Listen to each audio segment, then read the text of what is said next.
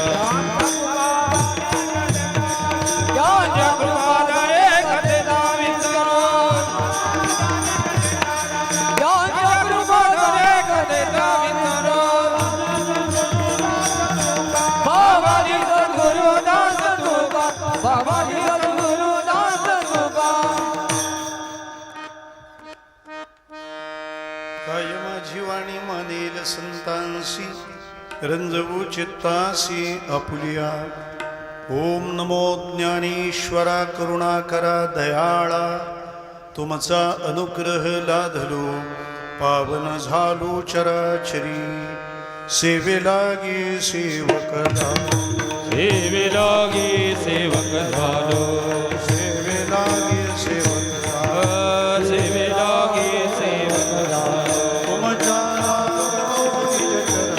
तुमच्या लागलो निजकरा तुमच्या लागलो निज चरण तुमच्या लागलो निज तुमच्या लागलो निज चरण तुमच्या लागलो निज चरण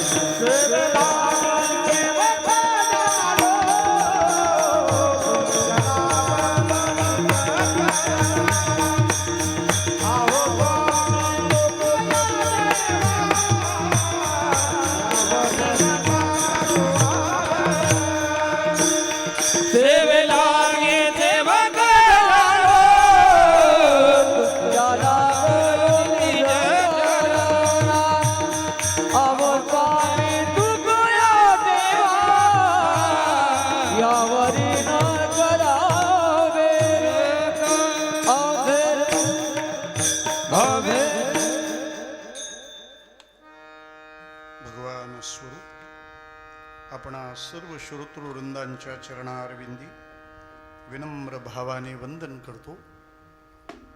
कीर्तन सेवेकरिता आपल्या पुढे सादर केलेला अभंग जगद्गुरु तुकाराम महाराज यांचा असून आपल्या जीवाला लागलेली खरी भूक कळाल्यानंतर त्याच्यासाठीचं खाद्य काय आहे, ते कुठं मिळणार आहे, ते कशा रीतीने मागितल्यावर मिळणार आहे आणि मागायला तिथं कसं गेलं पाहिजे, या सगळ्या भावना व्यक्त करणारी ही रचना आहे. विठ्ठला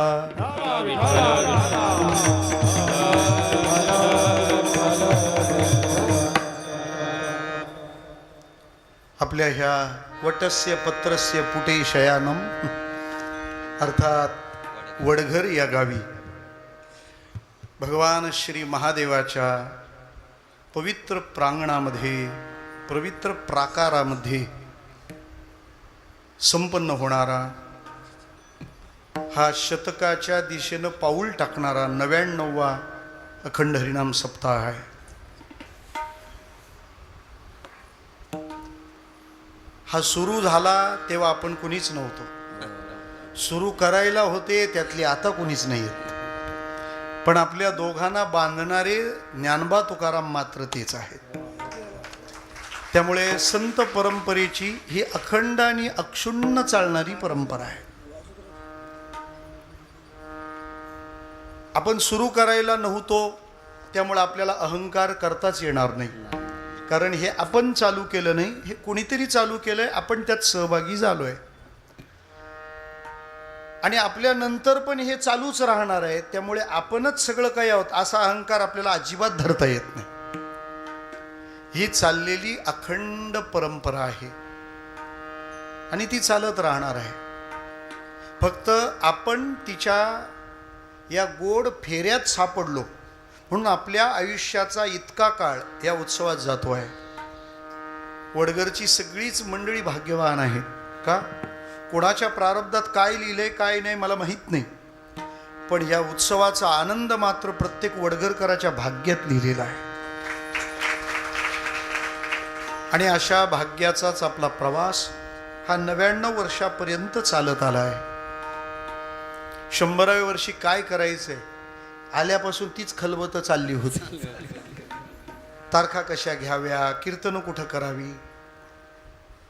मी म्हटलं कीर्तन बाहेर करावं लागेल. ते म्हणतात आपण कीर्तन आत होईल असं मंदिर करू. मला फार बरं वाटलं. त्यांनी खूप काही सूचना मला केल्या. आपल्याला अशा तारखा घ्यायच्या. संतोष भाऊ होतेच, आणखी ग्रामस्थ मंडळी आपली होती. अनेक पर्याय सुचवण्यात आले. काय काय केलं पाहिजे, निमंत्रणं कशी केली पाहिजे, सगळ्या खूपशा चर्चा चालू होत्या. मी जेव्हा त्यात एक सुचवल्यावर चर्चा थोड्या थांबल्या. काय काय करायचं ते सगळं ठरलं. मी म्हटलं मग 100वं वर्ष आहे तर किमान 100व्या वर्षी वडगरमध्ये 100 माळकरी करायचे. मीटिंग बंद झाली आमची. त्याच्यामुळे आपल्याला आता पहिलं करायचं काम कोणतं आहे कळलं. 100 माळकरी. इथं गेटवरच मशीन ठेवायची, स्कॅनर. माळ दाखवा, प्रवेश मिळवा. कोणाकोणाला पुढच्या वर्षी आत बसून ऐकायचं कीर्तन त्यांनी आताच ठरवा. विठ्ठला विठ्ठल विठ्ठल विठ्ठल विठ्ठल विठ्ठल विठ्ठल. आणि मला वडगरकरांविषयी विशेष विश्वास आहे की ते माझा कोणताच शब्द खाली पडू देत नाही. अशा प्रकाराने भगवान गोपालकृष्णाला अधिष्ठान स्वरूप ठेवून महादेवाच्या या प्रांगणामध्ये हा संपन्न होणारा उत्सव आहे. आजची ही जागराची कीर्तन सेवा आहे. आणि जागराचं कीर्तन एकादशीच्या दिवसाचं असतं. म्हणजे आज एकादशीच आहे. विठ्ठला विठ्ठल विठ्ठल विठ्ठल विठ्ठल विठ्ठल. गाववाला महाराज असला का सगळे मॅटर सोडवत पुढे यावं लागतं. नियम असा आहे, सूर्योदयाच्या वेळेला ज्या गावात जी तिथी असते ती तिथी त्या गावची त्या दिवसाची मानली जाते. त्याच्यामुळे आपल्या वाट्याला आजची एकादशी आली, पण पुणे पंढरपूरकर यांच्या वाट्याला उद्याची एकादशी असणार आहे. त्याचं कारण आपल्याकडे सूर्योदयाला एकादशी लागली होती आणि त्यांच्याकडे सूर्योदयाच्या वेळेला दशमी शिल्लक होती. सूर्योदय झाला तेव्हा पुण्यात दशमी शिल्लक होती. त्यामुळे सूर्योदयाची तिथी मानण्याची आपल्यात पद्धत आहे. आपण सौर पद्धतीचे चालतो. सोलार आता बसवलेत, पण आपलं सिस्टम सोलारने चालतं आणि म्हणून ते परफेक्ट आहे. बाकीच्यांचं चंद्रावर चालतं. त्यामुळे दरवर्षी ईदच्या 2 सुट्ट्या भेटतात. ईद विठ्ठला विठ्ठल विठ्ठल विठ्ठल. आजच्या सूर्योदयाला तिथं दशमी शिल्लक होती म्हणून तसं झालं. आपल्याजवळ येईपर्यंत एकादशी लागली. त्यामुळे त्यांचा सूर्योदयाच्या वेळेला उद्या तिथं एकादशी असणार आहे आणि आपल्याकडे द्वादशी लागणार आहे. आता करायचं काय ते ऐका. व्हॉट्सॲपाचार्यांच्या सांगण्यामुळं जे आज सकाळी तुडुंब जेवलेत त्यांनी उद्याची करायचीच. हां, काही माणसं फार भाविक असतात. ते म्हणतात टेन्शन नको, आजची पण धरू उद्याची पण धरू. पण सगळेच एवढे सज्जन नसतात. ते उद्याची करायची म्हणून आज जेवून घेतील आणि आज कीर्तनातलं ऐकलं म्हणजे उद्या भंडाऱ्याला पण दिसतील. विठ्ठला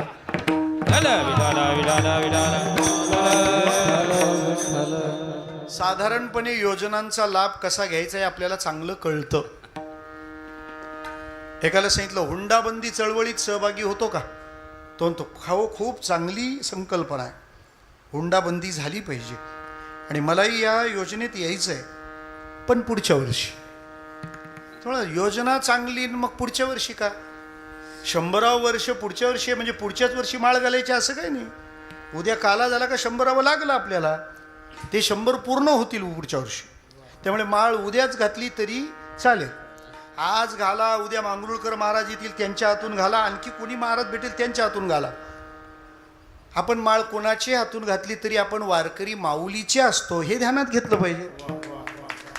लोक उगाच म्हणतात त्याच्या गुरुच्या नाही माझ्या गुरुच्या आशा घाल, किती भानगडी करून ठेवता विठाला.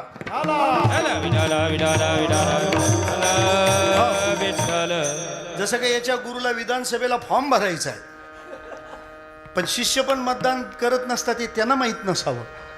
श्रोते हो, मला म्हणायचं तात्पर्याने काय, तो म्हणाला पुढच्या वर्षी का, चळवळ चांगली आहे ना, तो म्हणाला पुढच्या वर्षी यासाठी यंदा माझं लग्न करायचं आहे. तो म्हणाला यंदा तुझं आहे, मग पुढच्या वर्षी काय येतो म्हणे पुढच्या वर्षी बहिणीचं करायचं आहे. चळवळ कोणती, हुंडाबंदी. म्हणजे आपल्या वेळेला हुंडा मिळवून घ्यायचा आणि बहिणीच्या वेळेचा चुकवायचा, एवढी बुद्धी आपली चालू शकते ना. लाडकी बहीण योजनेतून 14,000 पुरुषांची नावं शासनाने बाहेर काढलीत विठ्ठला.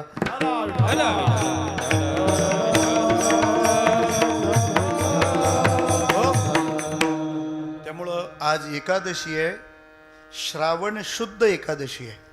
आणि बरोबरच आहे का, आपला फक्त श्रावणच शुद्ध असतो, आषाढ नसतो. त्यामुळे या श्रावण शुद्ध एकादशीच्या निमित्ताने श्रावणातला हा वडगरचा श्रवणोत्सव आहे. चांगली कीर्तनकार मंडळी आली पाहिजे, यासाठी वडगर ग्रामस्थ खूप अट्टास करतात. मला खूप बरं वाटलं. नाही तर मनुष्य ते विनोदीच कीर्तनकार बोलवायचे, कोण शिव्यात देतो, कोण काहीच करतो. आपले चॉईस तरी किती भंगार असतात विठाला.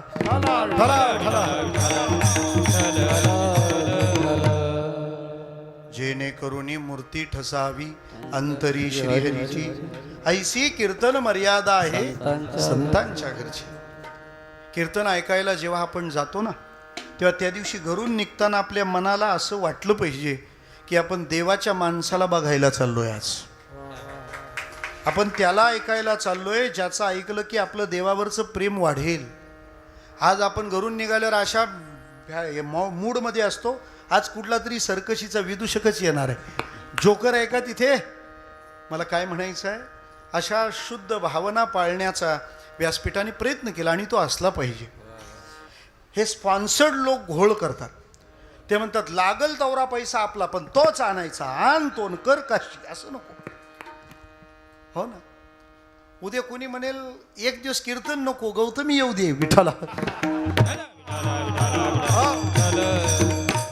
आणि तिच्यात आणि काही फरक नसलेली ही पॅटर्न आपल्याकडे आहेत विठाला.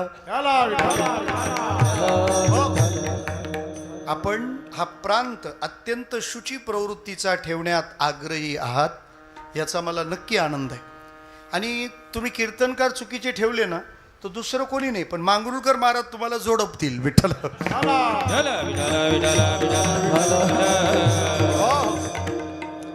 आणि आमचं ठेवल्यावर ते काही बोलत नाही, म्हणजे आम्ही बरोबर आहोत हे पण आम्हाला सर्टिफिकेट मिळतं. असो, तेव्हा आपण हा उत्सव करत आहात, त्यातली आजची ही जागराची कीर्तन सेवा आहे.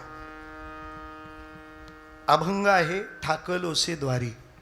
हा अभंग फक्त दोघांसाठीच परफेक्ट आहे, एक तुकाराम महाराज आणि दुसरा मी. का, तुकाराम महाराज पण तेव्हा दारातच होते, मी पण आता दारातच आहे विठाला. त्यामुळे आज मी म्हणू शकतो ठाकल ओसे द्वारी, जाऊनच देणार नाही कुणाला, दार माझ्याकडे दिलंय. आज या अभंगात महाराज मागणी मागतात. मागणी जीवाची हौस नाही, जीवाची गरज पण आहे. काही गोष्टी माणूस हौस म्हणून करतो आणि काही गोष्टी माणूस गरज म्हणून करतो. मोबाईल आपण गरज म्हणून वापरतो का हौस म्हणून, हे लई जिवारी लागणार आहे. आता आपला मोबाईल आपली गरज आहे का हौस आहे.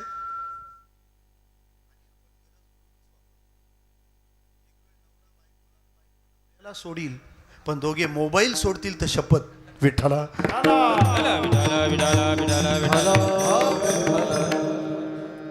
त्याचं कारण असं आहे, बायको नवऱ्याला आणि नवरा बायकोला हा लग्नात मिळतो, बरोबर आहे ना. लग्नाच्या आधी ते एकमेकाला मिळत नाहीत, ते लग्न झाल्यावरच मिळतात. बायकोला नवरा नवरा मिळायच्या 2 महिने आधी मोबाईल मिळालेला असतो. विठ्ठल ढाला ढाला ढाला. विठ्ठल विठ्ठल. खेड्यातल्या लोकांना आयफोन माहीत नव्हता आणि तो नसावा पण. अशी परिस्थिती आज ओढवली महाराष्ट्रावर. मला म्हणायचं तात्पर्याने काय आहे की सातत्य आणि सतत ते आपल्याला हवंय. मी तर असं म्हणेन, आपण मोबाईल वापरतो का मोबाईल आपल्याला वापरतो, हाच प्रश्न आहे आता. मागे एकदा उपवासांवर चर्चा झाली होती. लोक म्हणतात हे मी खात नाही, ते मी खात नाही, ते मी खात नाही. एका साधूने सांगितलं, तू काही खा नाही तर नको खाऊ. तुला खरा उपवास जर करायचा असेल तर एकादशीला मोबाईलला हात लावायचं नाही. बघा जमतं का बा. मला जमणार नाही, तुम्ही करून बघा. विठ्ठला मला जमणार नाही म्हणजे यांचे फोन येतील, उचलावे लागणार आहेत मला. मला म्हणायचं इतकंच आहे, गरज आणि हौस या 2 गोष्टी कळल्या पाहिजेत. त्याच्या पुढचा विचार आहे, महाराज मागणं मागतायत. मागणं ही महाराजांची गरज आहे, महाराजांची हौस नाही आहे.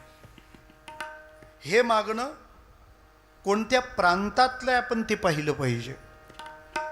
तुकाराम महाराज जे जे काही मागताना दिसलेत ते सगळे परमार्थाच्या प्रांतातलं आहे, प्रपंचातल्या प्रांतातलं नाही. आणखी उलट सांगू, प्रपंचातलं देवाने काही देऊ केलं तरी तुकाराम महाराज देवाला थांबवताना दिसले. त्यांचा अट्टहास राहिला तो परमार्थातल्या मागणीबद्दलच. असं का असावं? आपल्याला एक सूत्र सांगतो. प्रपंच आणि परमार्थ यात काय फरक आहे? जिथं मिळालेलं आवडलं पाहिजे त्याला प्रपंच म्हणतात, आणि जिथं आवडलेलं मिळवायचं असतं त्याला परमार्थ म्हणतात. विठ्ठला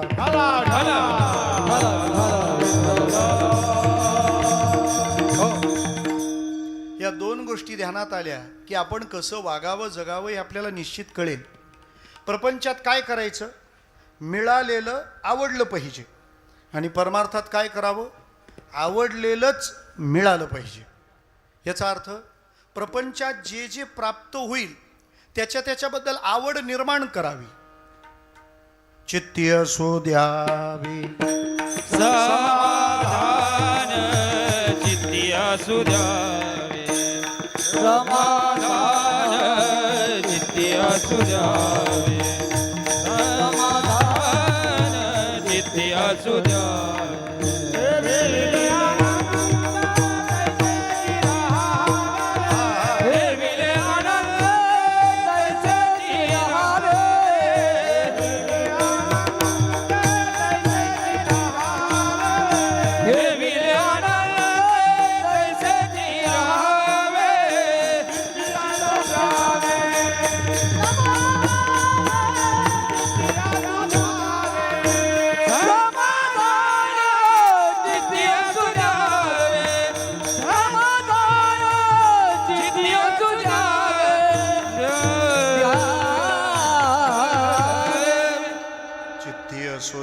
समाधान. प्रपंचात जे मिळालं ते आवडलं पाहिजे, त्या परिस्थितीवर आपण प्रेम केलं पाहिजे. एवढी एक गोष्ट कळली तर आपल्या जीवनात दुःख राहील का? आपल्या जीवनातलं दुःख म्हणजे काय? वाट्याला आलेल्या परिस्थितीबद्दलची नकारात्मकता. आणि परिस्थिती ही गोष्ट अशी आहे, ती कोणतीही असो आणि कशीही असो, तुम्हाला कधीतरी तिच्याबद्दल नकारात्मक व्हावंसं वाटणारच.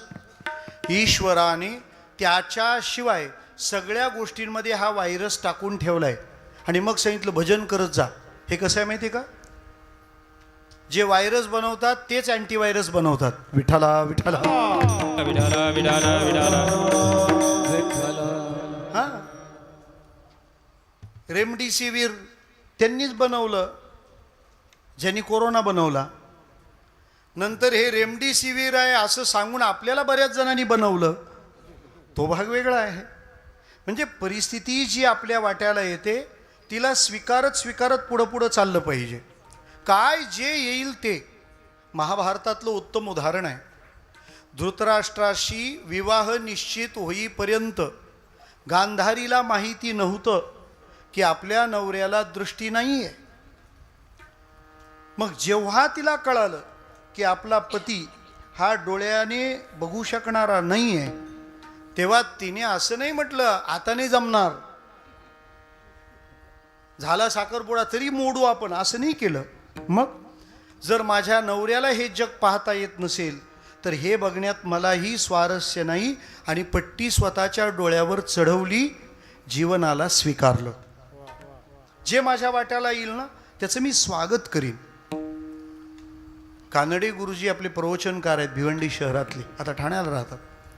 त्यांच्या भावाची दृष्टी गेली होती. ते पुण्याच्या गुळवणी महाराजांचे अनुग्रहित, हे त्यांना घेऊन पुण्याला गेले. कळवळून आता जो जन्मतः दिव्यांग आहे त्याचा त्रास कळेल, पण ज्याने हे सगळं बघितलं त्याचं दिसणं अचानक थांबलं तर मग फार त्रास होतो, फार त्रास. तो कळवळून म्हणाला गुळवणी महाराजांना, महाराज माझी दृष्टी गेली हो, मला हे सुंदर जग आता नाही पाहता येणार. अशा वेळेला गुळवणी महाराज काय म्हणाले ते आपण लक्षात घेण्यासारखं आहे. म्हणून दुःख सुद्धा साधू समोर मांडावीत. का? त्या दुःखाचं निर्मूलन कशाने होणार आहे याची अक्कल त्याच्याच जवळ असते, म्हणून त्याच्याजवळ सांगायची अक्कल आपल्याजवळ पाहिजे. विठाला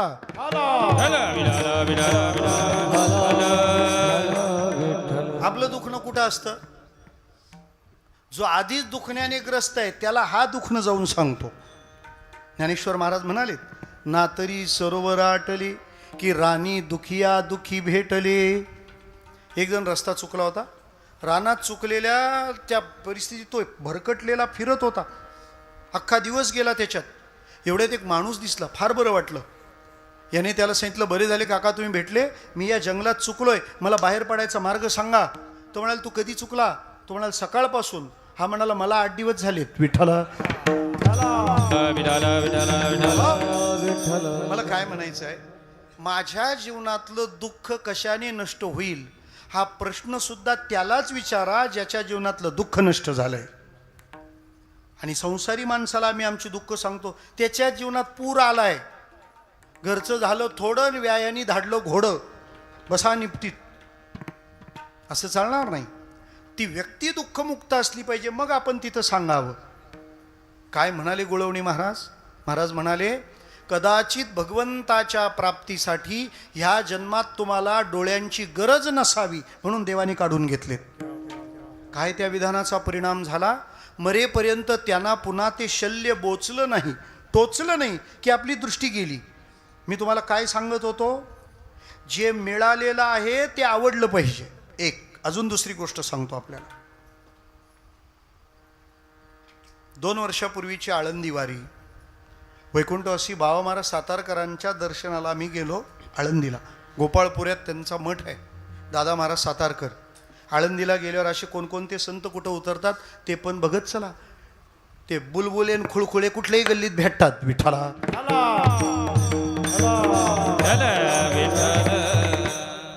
हा पंढरपूरला आलाय का उल्हासनगरला आलाय हे समजे ना. कधी नगर प्रदक्षिणा नाही, कधी बसून कुठलं कीर्तन श्रवण करायला जात नाही. पंढरपूरला गेल्यावर 2 हातात 2 थैल्या, विठो माझा लेकुरवाला. ती जातानाच जप करते, हिच्या पोऱ्याला या घ्यायचा आहे, त्याच्या पोऱ्याला त्या घ्यायचा आहे, आणि ती विकणारी नेतात इथूनच तिथं विकायला. हे सगळं घ्या, त्यांच्या पोटावर मी पाय देणार नाही. पण पंढरपूरला गेल्यानंतर एक तरी नगर प्रदक्षिणा केली पाहिजे. ती नगर प्रदक्षिणा करताना रामकृष्ण हरी म्हटलं पाहिजे, नाही तर दुकानाच्या पाट्या वाचत चालाल. आणि प्रदक्षिणा पूर्ण होईपर्यंत मग आपल्याकडे अनुक्रमणिका येते, कुठल्या दुकानात कुठल्या नाक्यावर काय भारी आहे. प्रत्येक पावलाला नाम घेत वारी केली पाहिजे. पंढरपुरात कुठकुठल्या क्षेत्रात कुठल्या मठात कोण साधू महात्मा राहतो त्याचं दर्शन केलं पाहिजे. त्यांना जाऊन प्रश्न विचारले पाहिजेत. तुम्हाला काय दुःख असतील ती त्यांना सांगितली पाहिजेत. त्यांना विचारल्यावर ते नक्की आपलं समाधान करतील. कैमी उद्धार पावेन, कैमी उद्धार पावेन, काय कृपा करील नारायण, काय कृपा करील नारायण. काय मी उद्धार पावेना, काही उद्धार पावेना, कृपा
म्हणायचा. होतो बरोबर.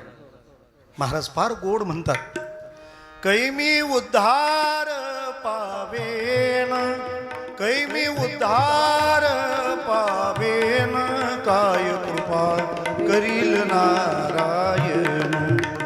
ऐसे तुम्ही सांगा संत जन, करा समाधान चित्त माझे. हे विचारावं त्यांना. भेटले महाराज तर आपण फार एवढं, तब्येत बरी आहे ना. मला एक जण म्हणाला आमच्याकडे लय गरम होतं. मग आमच्याकडे काय बर्फ पडतोय काय? मी काय हिमालयातून आलोय? मला म्हणायचं काय आहे, तिथं गेल्यानंतर ह्या गोष्टी जाणल्या पाहिजेत. आम्ही बाबा महाराजांकडे गेलो. त्याच्या अगोदर त्यांच्या पत्नी श्रीहरी झालेल्या होत्या. त्याच्यानंतर ही आळंदीची वारी. महाराजांनी आम्हाला बसून घेतलं आणि जवळपास 1.5-2 तास मोकळेपणाने बोलले.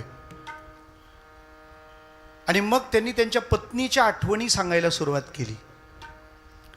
तेव्हा महाराज लोक पण बायकोबद्दल बोलतात. ते काय बोलतात ते आधी ऐका. ते म्हणाले, आई साहेबांनी मला फार सांभाळलं. बायकोला आईसाहेब म्हणणाराची उंची आपल्याला कधी कळेल हो. आईसाहेबांचं महत्त्व काय सांगावं. आम्ही म्हणे कीर्तनाला जायचो तेव्हा गाड्या भरून माणसं सोबत असायची. आताच्या व्यवस्था पूर्वीच्या किती प्रतिकूलतेत प्रवास करावे लागायचे त्याचं गणितच नाही. आता तर जागोजागी काही तोटाच नाही.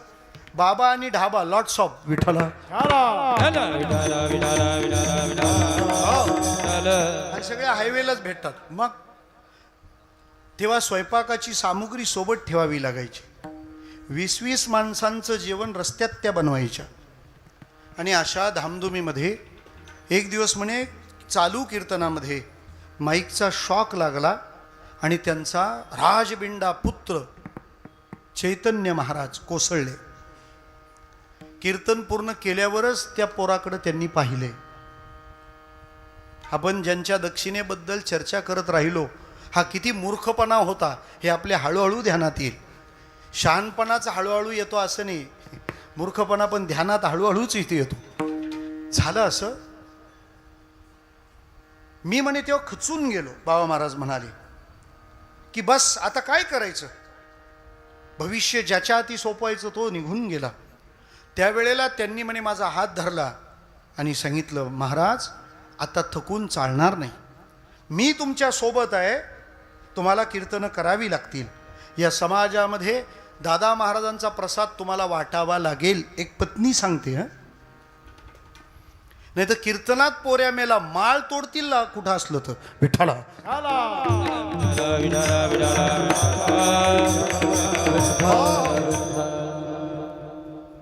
तो गेला जाऊ दे. कोण म्हणते? आई. ज्ञानेश्वर महाराज दुःखाचं वर्णन करतात. पै माते पुढोनी बाळक, काळे नेता एकुलते एक, होय का उदक तुटता मिना. ट्रेबल वाढवा थोडा, ट्रेबल वाढवा. आईच्या पुढ्यातून जर एकुलतं एक लेकरू उचलून नेलं तर आईला होणारं दुःख जगातलं सगळ्यात मोठं आहे. आणि त्या लेकराची आई काय सांगते? गेला तर जाऊ दे, माऊलीनी दिला होता, माऊलीनेच नेला. हे बोलेपर्यंत बाबा महाराजांच्या डोळ्यातून अशी अश्रूची धार पटकन लागली. त्याच्या पुढं ते म्हणाले, आईसाहेब अजून एक वाक्य बोलल्या. कोणतं? कदाचित त्याच्या हातून पुढं काही चुकीचं घडलं असतं, त्याच्या आधीच माऊलींनी त्याची कीर्ती चांगली ठेवून आपल्या पुढ्यात घेतलंय, म्हणून आपण दुःख करू नये. काय विचार आहे. छोट्या छोट्या कारणांनी दुःखी होणारी आपण माणसं. महापुरुष दुःखाला कसं हाताळतो ते बघा. लोक महाराज लोकांच्या गाड्या बघतात. विठ्ठला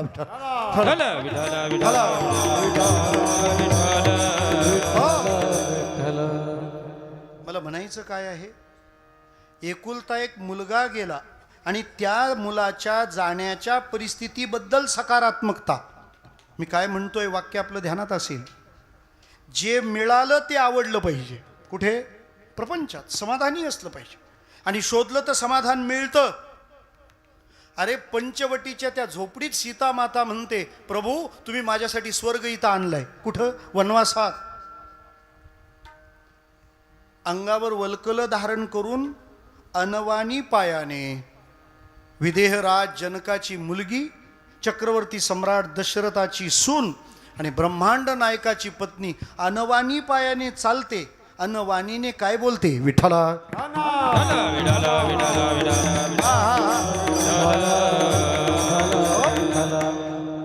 जे मिळालं ते आवडलं पाहिजे. ज्ञानेश्वर महाराजांनी फार जागोजागी याविषयीचे मुद्दे पेरलेत. हे असो वनिता आपुली, कुरूप जरी जाहाली तरी भोगावी हेची भली जी आपरी.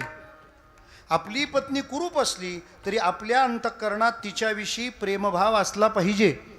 ज्ञानोबारांनी अख्ख्या नवरे संघटनेला समजावलंय हे.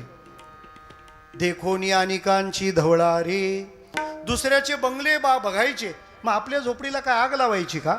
नाही, मला जे जे प्राप्त झालेलं आहे ना ते माझ्यासाठी पुरेपूर आहे, माझ्यासाठी बरोबर आहे. ही भावना प्रपंचात एकदा निर्माण झाली की आपण देवाकडे प्रपंचातलं काहीच मागत नाही. त्याला कधीही विचारा, का रे बाबा तुला प्रपंचातलं काही देऊ का? तुकाराम महाराज म्हणतात, नको देवा, आम्ही तुझ्या कृपेने अगदी सुखात आहोत. विठोबाचे राज्य आम्हा नित्य दिवा, आम्हा नित्य दिवा. विठोबाचे राज्य नित्य दिवाली, नित्य दिवाली. विष्णुदास नामा जीवे भावे ओवाळे, जीवे भावे ओवाली.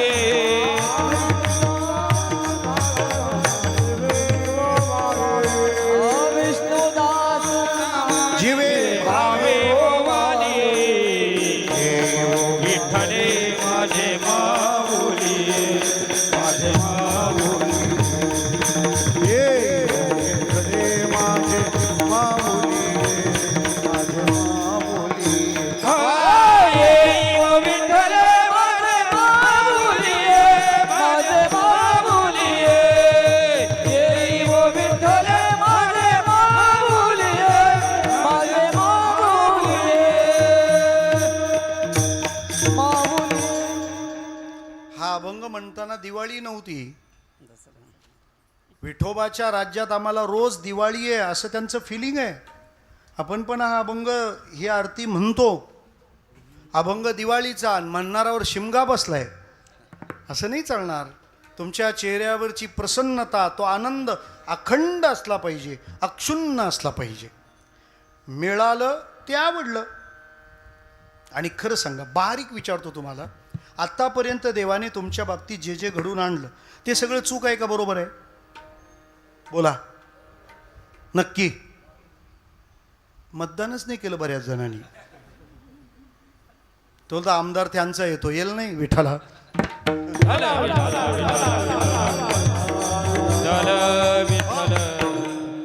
देवाने तुमच्या बाबतीत केलंय ते चूक का बरोबर?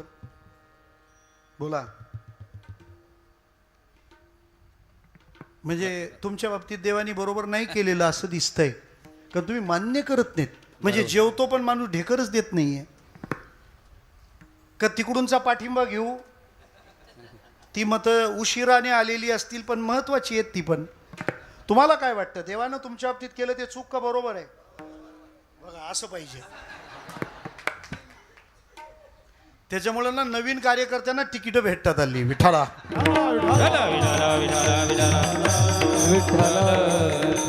परत एकदा विचारतो, देवाने तुमच्या बाबतीत केलं ते चूक का बरोबर? हा, फायदा झाला, तुमच्यामुळे इकडून मतं वाढली. नक्की बरोबर केलंय. जर बरोबर नसतं केलं तर यंदा आपण कीर्तनाला असतो का? यंदा आपली 6वी पुण्यतिथी असती. विठ्ठला.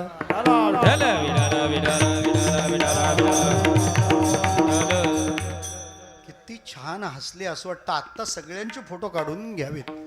बरेच दिवस असे हसले नसाल असे आत्ता हसलेत तुम्ही. देवानं माझ्या बाबतीत जे जे केलं ते सगळं बरोबर आहे, ते सगळं योग्य आहे. फक्त ते त्यावेळेला आपल्याला वाटत नाही, याला कारण आपला संघ चुकला आहे. तुम्ही जेव्हा संत संघात असता त्यावेळेला तुमच्या जीवनातल्या प्रत्येक गोष्टीविषयीची सकारात्मकता अधिक असते. संत विचार तुम्हाला समजावत असतो. समयासी सादर व्हावे, देव ठेवील तैसे राहावे. सुख असो दुःख असो, एक सूत्र ध्यानात घ्यायचं. हेही दिवस जातील. हां, काय किती कमी अक्षर आहेत ना.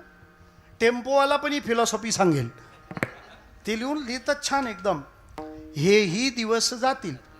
फार गाड्या गोळ्यात आपल्यासारखी गाडी कोणाकडेच नाही, आणि ते बसल्यावर जर कधी छाती फुगली तर हे वाक्य वाचायचं काय. दिवस जातील. ते म्हणतात ते एवढं रिस्की फिलॉसॉफी असते, त्याच्यात उतरणं रिस्कच असते. हेही दिवस जातील. आणि कधी तर पायात चपला पण नसतील आणि बिना चपलाचा आपण चालतोय, तेव्हा पण कागद वाचायचा काय. हे दिवस जातील. एक दिवस असा येईल की तुम्ही पंख्याला, तुम्ही नाही असं करणार पण कोणीतरी पंख्याला दोर बांधेल आणि आता तो गळ्यात अडकवून घ्यायचा, त्यावेळेला त्याने हा कागद वाचला पाहिजे काय. थोडं थांबूया, हेही दिवस जातील. किंबहुना आज माझ्या जीवनात जे दुःख आलंय, यातून देवाला खूप काही घडवायचं आहे आणि खूप आनंदाचा धनी होण्यासाठी देव खूप दुःखाचे चढ चढायला लावतो. ज्याच्या जीवनामध्ये दुःख अधिक आहेत ना, मग त्याच्या जीवनात सुख पण अधिक असतं. विठ्ठला विठाला विठाला विठाला विठाला विठाला. बाळाला जन्म देताना त्या मातेला प्रसूतीच्या ज्या वेदना होतात, त्या जगातल्या सगळ्यात मोठ्या वेदना मानल्या जातात. पण त्या प्रसूतीच्या वेदनाच त्या मातेला आई या बिरुदाने सन्मानित करतो ना देव. आपलं जे त्या क्षणाला आपण नकारात्मक बनतो ना, ही आपली घोडचूक आहे. आपण त्याच्यासाठी देवाच्या दारात येतो. वाढावे संतान, गृही व्हावे धनधान्य. हे असं नको पाहिजे. काय जे मिळालंय ते मला आवडलं पाहिजे. आणि असं जेव्हा तुम्हाला वाटेल, तेव्हा तुमच्या एक लक्षात येईल की देव माझे फार लाड पुरवतो. देवाचं माझ्यावर फार प्रेम आहे. आपलं देवावर प्रेम असलं पाहिजे हे वेगळं आहे. देवाचं माझ्यावर प्रेम आहे हे पर्सनली विचारात घ्या ना. इतकी माणसं वडगर गावात आहेत, तरी पण कीर्तनाला मीच आलोय, मंदिरात आलोय, उशिरा येऊन पण पुढची जागा मिळवतो वगैरे, अशा सगळ्या गोष्टी आहेत. म्हणजे आपण भाग्यवान आहोत की नाही. म्हणजे जे आपल्याला मिळालंय त्याच्याबद्दल आवड धारण करा. नवऱ्याचा पगार कमी असला तरी हे माना की माझा नवरा कष्टाचंच कमवून आणतो. 2 नंबरवाल्यांना झोप येत नसते. विठ्ठला विठाला विठाला विठाला विठाला विठाला. समाधान गंठणीच्या तोळ्यावर नसतं बरं. ती कमी पण असेल, ती छोटी असेल, ती मोठी असेल, तुमचं समाधान तुमच्या विचारांनी तुम्हाला मिळणार आहे. म्हणून एक सूत्र आपलं पक्क ध्यानात घ्यायचं. काय मिळालं ते आवडलं पाहिजे. किती आवडलं पाहिजे? शेवट सांगतो. तीर्थक्षेत्र भाविकांची सेवा करतात, त्याच्यामध्ये शिखरस्थानी जर कोणतं संस्थान असेल तर शेगाव गजानन महाराज संस्थान. भाविकांची सेवा कशी करावी हे त्यांनी जगाला शिकवलंय, जगासमोर आदर्श ठेवला आहे. किती पारदर्शकता असावी हे गजानन महाराज संस्थानकडूनच शिकावं. राम मंदिर पण त्यांच्या ताब्यात द्यायला पाहिजे. विठ्ठला विठाला विठाला विठाला विठाला विठाला. ज्ञानेश्वरीत काय सांगितले आणि गात्यात काय सांगितलेले हे सांगणारे असं सांगून घोळ करतात. म्हणजे काय, आपल्या लोकांनाही कळलं पाहिजे. आपल्या लोकांचं पांढऱ्या रंगात भरतच नाही. विठ्ठला विठ्ठला अरे तुम्ही ज्ञानेश्वरी सुद्धा त्याची ऐकायला बसता जो ज्ञानेश्वरी ग्रंथ नाही असं म्हणतो. हा किती पराक्रम आहे. विठ्ठला तसं पण कोकणात उशिराच उजाडतं. ते धनगर लोक तिकडून मेंढ्या घेऊन येतात तेव्हा असंच सांगतात, एऱ्यांच्या गावाला चाललो. विठ्ठला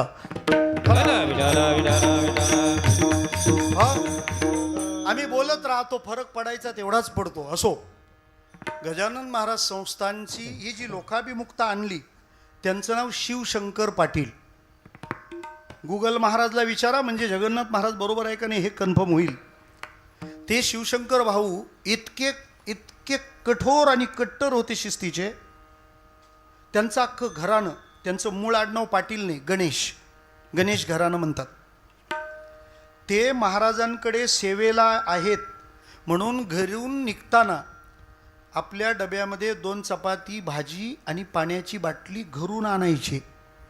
दिवसभर महाराजांच्या संस्थानला काम करायचं, रात्री जेवायला घरी जायचे. जिथं दररोज हजारो लोक भंडारा घेतात, त्या भंडाऱ्यात तो भंडारा घालणारा जेवत नाही असं आहे का कुठं? त्यांना विचारलं तुम्ही असं काय करता, इतकी जेवतात, तुम्ही जेवले तर काय बिघडतं? तेव्हा भाऊ म्हणाले आम्ही महाराजांची सेवा करण्यासाठी आहोत, महाराजांकडून सेवा घेण्यासाठी नाही. प्रत्येक मंदिराने, संस्थेने किंवा एखाद्या मंडळाने कसं असावं याच्यासाठी सुद्धा गजानन महाराजांचं मंडळ हेच आदर्श आहे, हेच आदर्श आहे. म्हणून सप्ताह झाला का हिशेबाची मीटिंग झालीच पाहिजे. विठ्ठला विठाला विठाला विठाला विठाला. हो, सप्ताह झाला आणि हिशेबाची मीटिंग जर झाली नाही की समजायचा कार्यक्रम झाला. विठ्ठला विठ्ठला विठ्ठला. विठ्ठल अरे लोक इतक्या श्रद्धेने सद्भावाने माऊलीसाठी म्हणून देतात. आम्हाला कोण खातंय?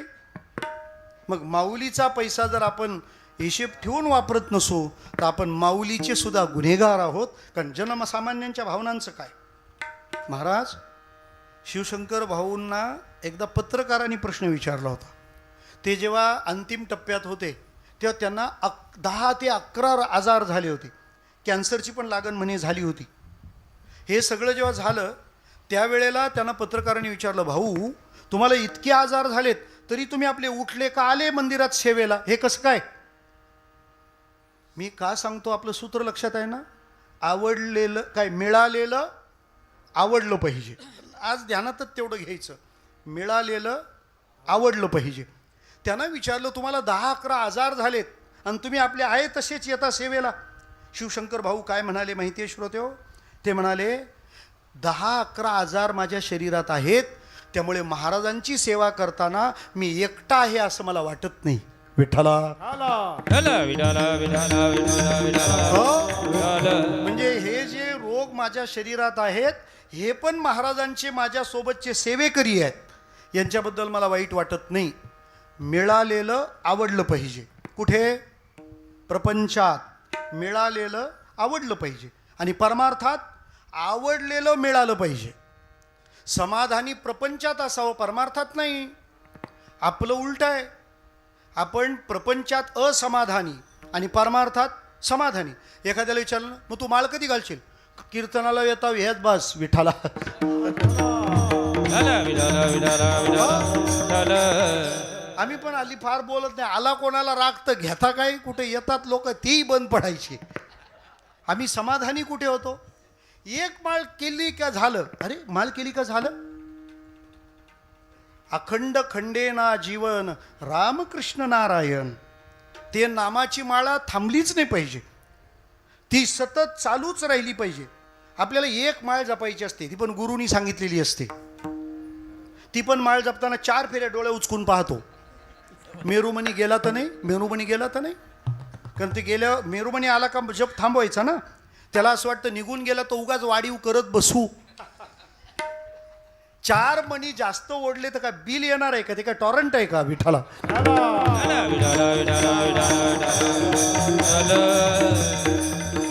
म्हणजे प्रपंचात समाधानी व्हायचं तर तिथे आपल्याला अपेक्षा असतात आणि परमार्थात पूर्ण समाधान पाहिजे. एकाला विचारलं का रे तू पंढरपूरला एकदाच गेलास परत गेला नाहीस? तुम्हाला संतांनी सांगितलंय तरी तू पंढरीशी जाय. विठ्ठला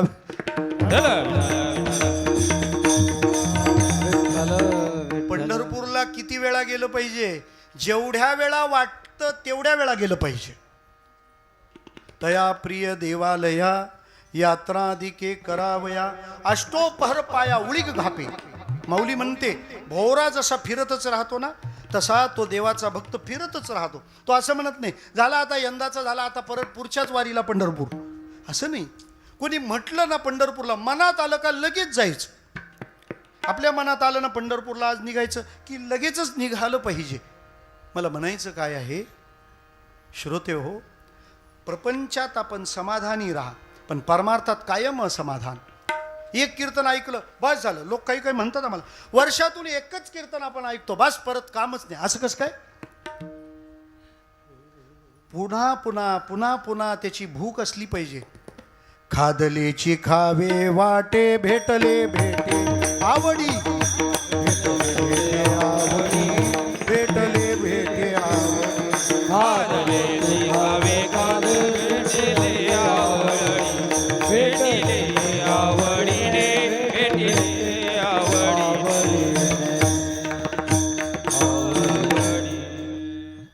खादलेची खावे वाटे, भेटले भेटे आवडी. आपल्याला पुन्हा पुन्हा तो सेवन करावासा वाटला पाहिजे. आवडलेलं मिळावं परमार्थात, मिळालेलं आवडावं प्रपंचात. मग आता परमार्थात असं काय आहे जे मिळवण्याचा सतत अट्टहास असला पाहिजे? काय काय मिळवायचं असतं परमार्थ करायला? परमार्थ करायला देह मिळवायचा असतो. देवाच्या कृपेनं आपल्याला मिळाला. देवे दिला देह भजना गोमटा. इंद्रिय मिळाली, दिले इंद्रिय हातपाय कान डोळे मुख बोलाया वचन. सांगा ना, त्यांनी पाय दिले नसते तर आपण वारी कशी केली असती? त्यांनी हात दिले नसते तर आपण भजन कसं केलं असतं? त्याने कान दिले नसते तर आपण कीर्तन कसं ऐकलं असतं? त्याने डोळे दिले नसते तर आपण सिरियल कशा पाहिल्या असत्या? विठ्ठला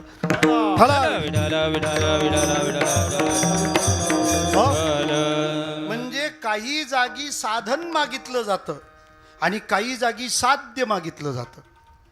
आम्हाला पुरेसा पैसा दे हे पण परमार्थात येऊ शकतं. पंढरपूरला वाटलं की मला जाता आलं पाहिजे, गेल्यावर राहता आलं पाहिजे, कारण आपण जिकडं राहतो तिथल्या रूमचे रेट 25,000 झाले यंदा. विठ्ठला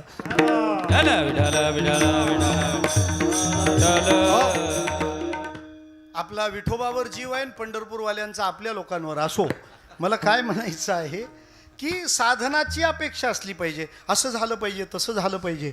जे जे आवडतं ते आम्ही मिळवलं पाहिजे. संतांचा संग हा मिळवला पाहिजे. देवा एवढा घडावा. अखंड जया तुझी प्रीती, मज दे तयाची संगती, मग मी कमळापती तुझबाना आणि कंटाळा. या साधनरूप बाबी आहेत. काही वेळेला साध्यरूप मागावं, म्हणजे त्या गोष्टी जीवनात मिळाल्याच पाहिजेत आणि त्या गोष्टींशिवाय आपल्या आध्यात्मिक जीवनाला परिपूर्णता नाही आणि मनुष्य जन्माची कृतार्थता नाही. अशा बाबी कोणत्या आहेत? त्या बाबीचं शिखर स्थान आहे प्रेम. का बरं? तुमच्या जीवनात सर्व काही असेल, पण जर प्रेम नसेल तर तुम्ही समाधानी राहू शकत नाही. प्रेमे विण नाही समाधान.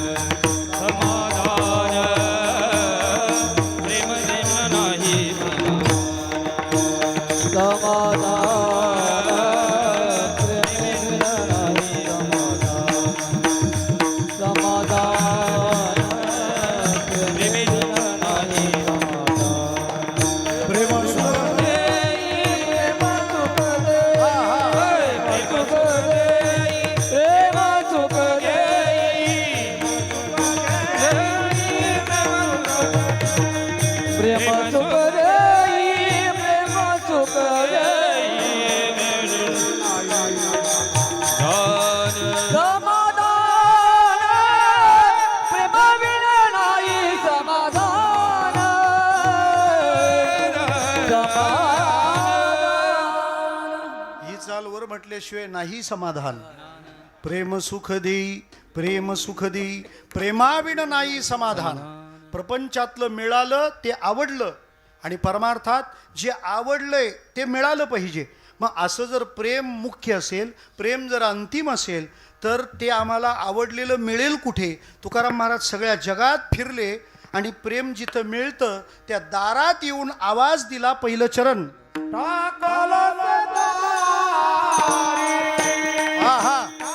टाळ.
भिकारी भिकारी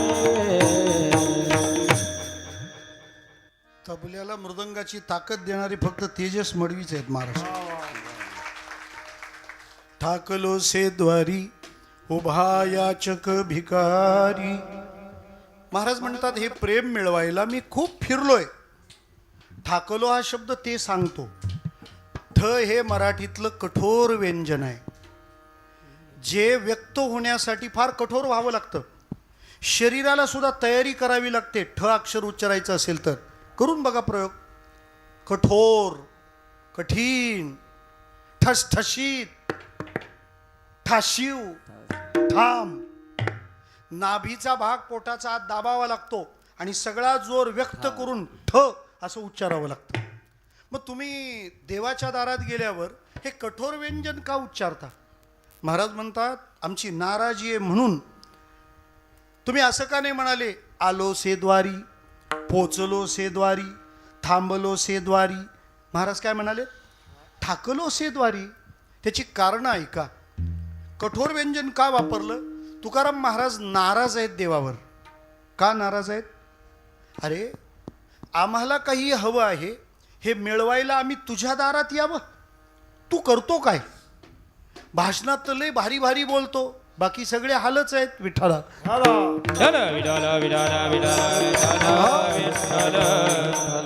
थोर पुण्य भिवंडीकरांचं कुठल्याही रस्त्याने बाहेर पडा. विठ्ठला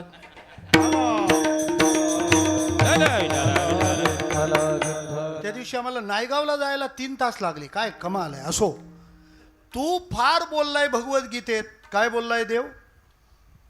अनन्या चिंतयन्तो माम ये जना पर्युपासते तेषा नित्याभियुक्तानाम. बोला. LIC वाला कुणीच नाही का इथं? योगक्षेमम वहाम्यहम तेषामहम समुद्धरता मृत्यू संसार सागरात भवामी न चिरात पार्थ मय्यावेशित चेतसाम. मी त्याचं सगळं बघतो असं देव बोलले. श्रोते हो, तुकाराम महाराज तर एकदा कंटाळून म्हणाले. लोक बोलू लागले महाराज एवढं भजन कीर्तन करता, इको कमी ठेवा आणि शार्पनेस द्या जरा. एवढं सगळं करता ना, मग तुम्हाला एवढा त्रास लोक देऊ लागलेत. तुकाराम महाराजांनी त्याच्यासाठी अभंग लिहिला. आम्हा गांजी जन तरी का मेला नारायण. लोकांनी आम्हाला त्रास द्यावा. पांडुरंग काय मेलाय का? विठ्ठला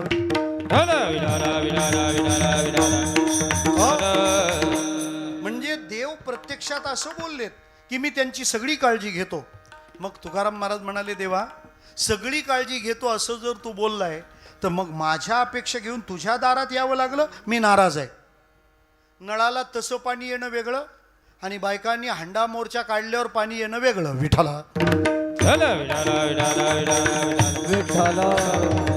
आम्ही नाराज आहोत म्हणून ठ. दुसरा विचार, ठाकलोसी या शब्दात काय फरक आहे? पोहोचणं जेव्हा म्हटलं जातं तेव्हा आणखी पुढच्या जागा शिल्लक असतात, पण ठाकणं जेव्हा असतं तेव्हा पुढं काही शिल्लक नसतं. सोपं सांगतो. माऊली आळंदीहून निघाली की पहिला मुक्काम कुठं असतो? पुणे. नंबर आणि बिना नंबरवाल्यांचा पण मुक्काम तोच असतो. ते वेळापूरवरून उड्डाण करतात. विठ्ठला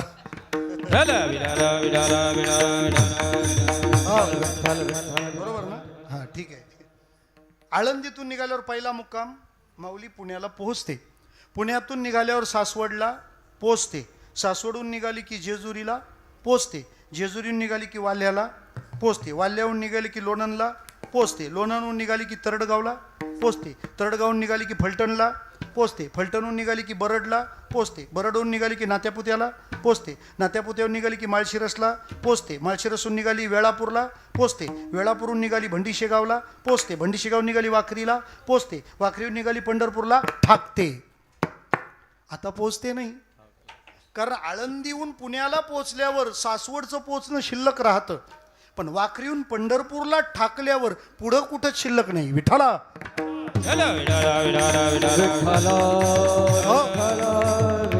खरं सांगू का, आपल्या वाट्याला दिलेला प्रपंच हा ठाकण्याचा नाही पोचण्याचा आहे. आपण त्याच्या ठाकणं शोधतो, ऍक्च्युली ते पोहोचणं आहे. दर वेळेला नवस करणारी बाई तीच, गणपती तोच, नवस नवीन. असंच ना. पोऱ्याला नोकरी लागू दे, तुला 11 नारळ, जॉब 1.5 लाखाचा, नारळ 40 रुपयाला एक. विठ्ठला विठाला विठाला विठाला विठाला विठाला. हो असू द्या, पण कुठला का होईना नवस आपल्याच देवाला करीत जा, देव पावतो. इकडं तिकडं चादरी घेऊन धडपडू नका. विठ्ठला विठाला विठाला विठाला विठाला. नाही तर जरा कोणी सांगितलं का चालले वसईला पाणी प्यायला. विठ्ठला विठाला विठाला विठाला विठाला. हो हो हो. माणूस तोच, गणपती तोच, नवस नवीन. पोऱ्याला जॉब लागू दे, बरं नोकरी लागू दे, झालं, नोकरीचा नवस पूर्ण. पुढच्या वर्षी छोकरी भेटू दे. अजून झालं पुढं नातू पाहिजे, नात पाहिजे, त्यांना आजार झाला, ताप निघायला पाहिजे. बरं प्रत्येक वेळेला काय म्हणतो देवा, एवढंच, याच्यापेक्षा आणखी काहीच मागणार नाही. आणि परत मात्र तसेच. संसार हा पोहोचण्याच्या प्रांतात येतो, ठाकण्याची जागा फक्त पांडुरंग आहे. तिथं गेल्यावर तिथून पुढचं काहीच उरत नाहीये. तुम्हाला तुमचा प्रपंच किती मोठा होऊ द्या, काहीतरी शिल्लक राहतं. आपलं राहील काय नवल. रावणाला एवढं असून त्याचं शिल्लक राहिलं. प्युअर सोन्याची 7 कोटी घरं होती, शुद्ध कांचनाची 7 कोटी. मला तर अजून प्रश्न पडतो, जर हा सोन्याच्या घरात राहत असेल तर दागिने कोणते घालायचा. विठ्ठल विठाला विठाला विठाला विठाला विठाला. आपल्या बोटात एक हिऱ्याची अंगठी असते, पण अख्ख्या पंक्ती सांगतो, इथे तुप वाढा. अरे हो, नाही विचारलं तर पैसे वाया गेल्यासारखं वाटतं. त्याच्यामुळे एखाद्याला समाधान कसं द्यायचं हे हुशार लोकांना माहीत असतं. त्यामुळे ते गेले गेले पहिलेच विचारतात, गंठन कवा केली, समाधान, कृतार्थ, कृतकृत्य झालो, इच्छा केली ते पावलो. तेवढंच विचारलं की समाधान होतं. रावणाचा सुद्धा पोचणं नाही घडलं प्रपंचात. 80,000 बायका होत्या ना, तरी जानकी मातेकडे पाहून मन वळलं. याचा अर्थ पोचण्याचा प्रांत अपूर्ण आहे, ठाकण्याची जागा पांडुरंग आहे. महाराज म्हणतात तिथं आलं की सगळं संपून जातं. याच्या उलट सांगू, तिथं पोचत नाही तोपर्यंत काही होऊ दे, अर्धच राहतं. मुकेश अंबानी दरवर्षी बद्रीनाथला जातो का, पैसा पाहिजे. उलट देवाला शॉर्टेज आलं तर ह्याला फोन करायच्या भारी, एवढा याच्याकडे आहे. राहतं घरच 15,000 करोडचं आहे. विठ्ठला विठाला विठाला विठाला विठाला विठाला. एंटी लिया, ब्रिटन में भी लिया, दुबई में भी लिया. मला म्हणायचं काय आहे, एवढा मोठा प्रपंच आहे तरी पण पाया पडायला दरवर्षी कुठे, बद्रीनाथला. का बरं, कळलंय प्रपंच पोहोचणे आहे, बद्रीनाथ ठाकणे आहे. तिथं गेलं की सगळं संपलं. त्या प्रणामातच समाधान आहे. मग देवालाच नमस्कार केल्यावर समाधान मिळणार आहे हे कोणाला कळलं, मुकेश अंबानीला. म्हणजे काय, अंबानी झाल्यावरच हे कळतं. माणूस अंबानी झाला का मग म्हणतो नाही बद्रीनाथलाच गेलं पाहिजे, तोपर्यंत गोव्याला तडफडतो. विठाला विठाला विठाला विठाला विठाला विठाला. संसारात आहे ते पोचणं, आणि हे सगळं पोचणं पूर्ण झालं, आता पंढरपुरात ठाक नाही. महाराज म्हणतात फार फिरलो मी फार, हिंडता गवानी गा शिणलो येर झाली, न मिळेची दाता कोणी, जन्म दुःख निवारी, कीर्ती हे संतामुखी, तोची दाखवा पांगुळा पाय देतो, नांदे पंढरपूर, दाते हो दानगारा, जाते पंढरपूर, न्यामज तेथवरी, आथमाचा सोयरा,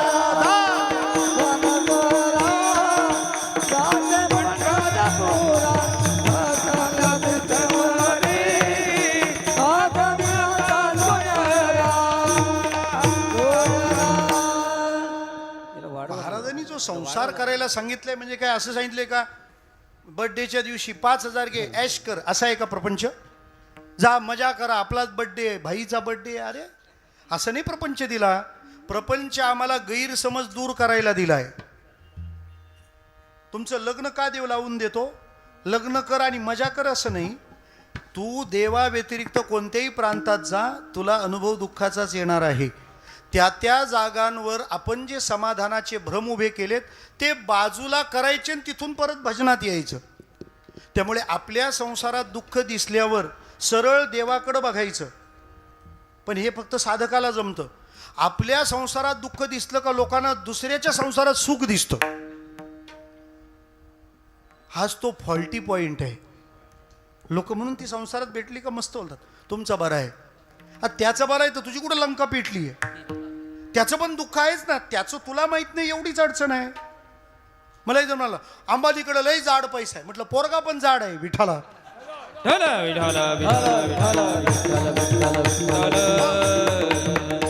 आमच्यात अशा पंचायती करतात लोक. लग्नात आशीर्वाद द्यायला माईक हातात देतात. तर काय बोलणार, लग्नात आशीर्वाद द्यायचंय. बरं ते आमचे अन्नदाते पण राहतात कधी कधी, तर फारच मजा असते. मग बोलावं लागतं तुमचा संसार सुखाचा हो. हे दुपारी 12 वाजता. संध्याकाळी जर ती 7 ते 9 आली तर आमचा इकडून दणका चाललेला असतो. संसार दुःख मूळ चहूकडे.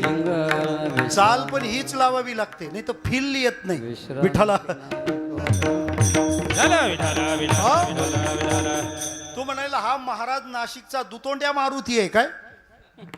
म्हणजे 12 वाजता म्हणतो संसार सुखाचा हो आणि संध्याकाळी 7 ते 9 म्हणतो संसार दुःख मूळ. हे खरं का ते?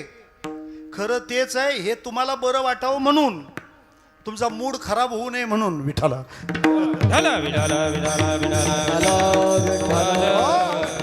मला म्हणायचं तात्पर्याने इतकंच आहे की हे सगळे आपल्याला भ्रमंती दिली ही पहिल्यांदा जाणून घ्या. आणि जोपर्यंत प्रपंचातली दुःखरूपता कळत नाही तोपर्यंत तेच पेपर पुन्हा लिहावे लागतात. पास होईपर्यंत जुनाच अभ्यास असतो. एखादी गाडी जर धक्क्याने स्टार्ट होत असेल तर किती धक्के मारावे लागतात? बोला. 1 2 3 नाही, ती स्टार्ट होईपर्यंत लगे रहो, धक्के मारतच राहा. तसं आपले प्रपंचाविषयी सुखाचे भ्रम शिल्लक आहेत ना, तोपर्यंत धक्का बसत राहणार. देव गाडीला धक्का मारतच राहणार आहे. गाडीनी ठरवायचं कोणत्या धक्क्याला स्टार्ट व्हायचं. काही गाड्यांची बटणं फार सेन्सिटिव्ह असतात. ध्रुव बाळाची गाडी 5व्याच वर्षी चालू झाली विठाला.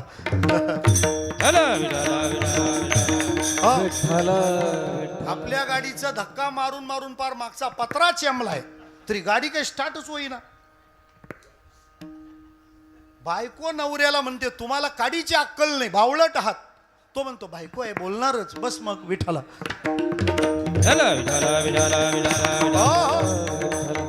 प्रपंचाला जाणून करायचं आहे हे आपण ध्यानात घ्या ना, ध्यानात घ्या.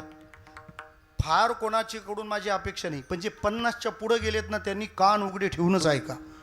इथून पुढचं जीवन तुमचं फक्त भजनासाठी आहे. त्या पोरांमध्ये लय लुडबुडाला आणि तड फडायला काही जाऊ नका. का? ते काय करतात हे तुम्ही नंतर तपासा. तुम्ही काय करतात हे तुम्ही तपासा. तुम्ही मुलांना जन्म दिला, त्यांना वेल सेटल केलं ना, ते वेल सेटल. आणि तू आता जय हरी विठ्ठल, तू आता देवाच्या भजनासाठी आहे. त्यांच्या दरबारात तुम्हाला काडीची किंमत नाही. आणि तरी पण आपण जर त्यांच्या मागे चालत असू तर अजून आपण ठाकलो नाही, आपण फक्त पोचलोय. उलट सासूने थनकून सांगायचं सुनेला 12 वाजता माझं ताट रेडी पाहिजे, आज ज्ञानेश्वरीचे 3 अध्याय वाचायचे. सकाळी उठल्यावर बसा की पारायणाला. ही तिला सांगते मला विचारल्याशिवाय मसाला कसा टाकलास विठाला.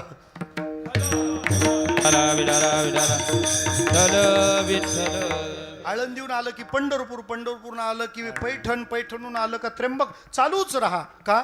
हे जीवन यासाठी दिलं होतं. ब्रह्मचैतन्य गोंदवलेकर महाराज म्हणायचे भाजीत मीठ असावं, मिठाची भाजी बनवू नये.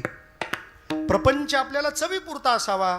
मुलांना जन्म दिला, त्यांना चांगल्या जागी ठेवले, संपन्न बनवले, म्हणजे आपल्या म्हातारपणात पण आपल्याला पंढरपूरला ते नेतील, आपली ते काळजी घेतील. यासाठीच त्यांच्याकडं पाहावं आणि त्यांनी जे जसं वागेल त्याचा विचार न करता आपण आपल्या भजनाकडे लक्ष द्यावं. उत्तर भारतातले लोक आपण त्यांना म्हणतो वेडे, पण ते खरं शहाणे. 60-70 ओलांडली की ते घर सोडून वाराणसीला येऊन राहतात. का? आता फक्त भगवान शिवाचं भजन करायचं आणि हा देह टाकून द्यायचा. त्याच्या चरणी समर्पित करायचा. कारण सुरतनु जमन आणि काशीनु मरण असं म्हणतात. जेवावं सुरतला आणि मरावं काशीला, हा विचार आपण कधी केलाच नाही. मरण सीमेवर आलंय, आपलं मन जिथं जिथं गुंतलंय तिथून पटापट काढून घ्या. भिवंडी वसई बस असेल आणि आपण जर खारबावला उतरणार असू तर आपण बॅगा काढायला कधी घ्यायच्या? मालोडीला. विठाला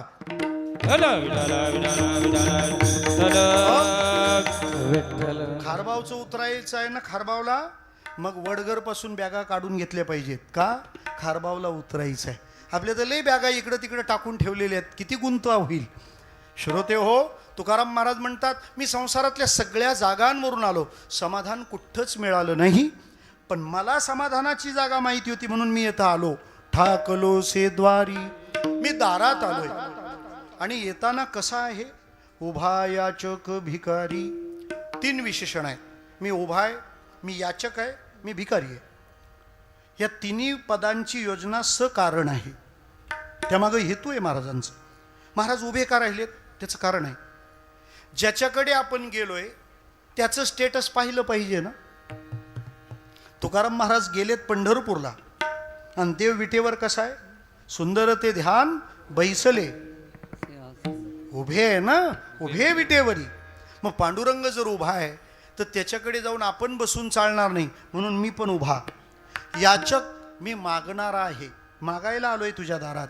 आपला परिचय त्याला असला पाहिजे. आणि तो याचक भिकारी याचक आहे. याचक आणि भिकारी हे शब्द सारखे नाहीत. सारखे असते तर ते वापरायला तुकाराम महाराजांचं मराठी आपल्यासारखं नाही. आपल्या मराठीत असे चालतं, त्याला काही नाही. लोक अनाऊन्स करतात, लेडीज बायकांनी बाहेर बसा. विठाला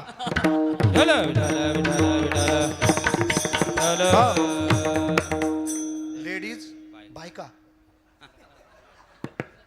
आहे का नाही? चुकीची मिस्टेक. परत रिपीट करू का? नाही समजलं. डोक्याला हेड्याक होईल. विठाला मग याचक भिकारी याचा अर्थ, मी भिकारी याचक आहे म्हणजे कधी कधी याचक श्रीमंत पण असू शकतो.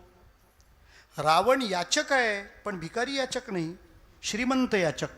अजून यातली खोच सांगतो तुम्हाला. मी भिकारी याचक आहे असा खुलासा का केला? याचक जेव्हा श्रीमंत असतो तेव्हा त्याच्या मनात कपट असण्याचा धोका आहे.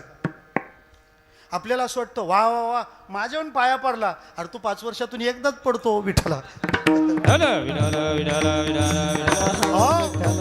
तुम्ही फक्त मला एकदा निवडून द्या, 5 वर्षे तुमचं म्हणजे सेवेत राहीन. विठ्ठला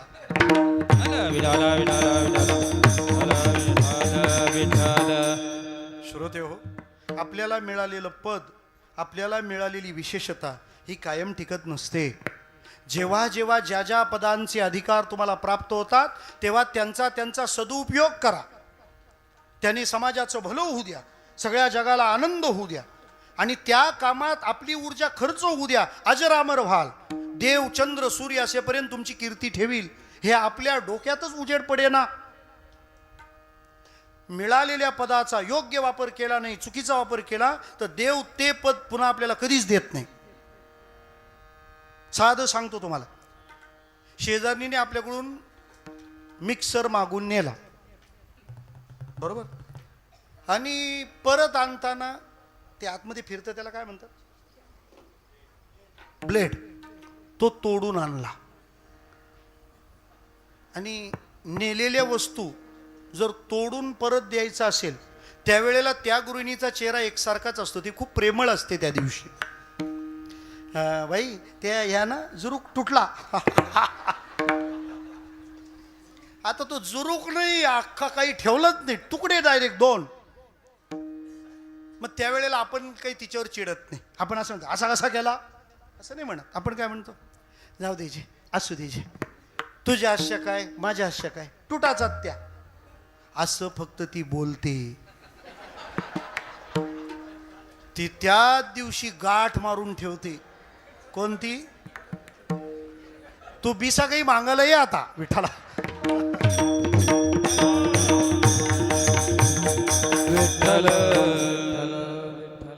काय कळलं आपल्याला? एक मिक्सर जर नीट न वापरता परत केला तर आपण तो मिक्सर त्या बाईला परत देत नाही ना. तसं मग देव- देव आपल्याला कधी पद देतो, कधी संपत्ती देतो, कधी अधिकार देतो. ते जर नीट नाही वापरलं तो देव तरी ते परत कशाला देईल. याचक श्रीमंत नाहीये, याचक भिकारी आहे. देवा किती भिकारी आहे रे मी, किती दारिद्र्य आहे माझ्याकडे. आम्ही सदैव सुडके जवळी येता चोर धाके, जाऊ पुढती भिके कुत्री घर राखीती. असा तुका तुझ्या दारी आलाय रे पांडुरंगा. सगळी दारं बाजूला सारली, तुझ्या दारात येऊन ठाकलोय. या प्रवासात खूप भूक लागलीये, थोडा प्रेमाचा खाऊ देशील. दुसरं चरण. देवा काही देवा मज प्रेम काही देवा मज प्रेम काही देवा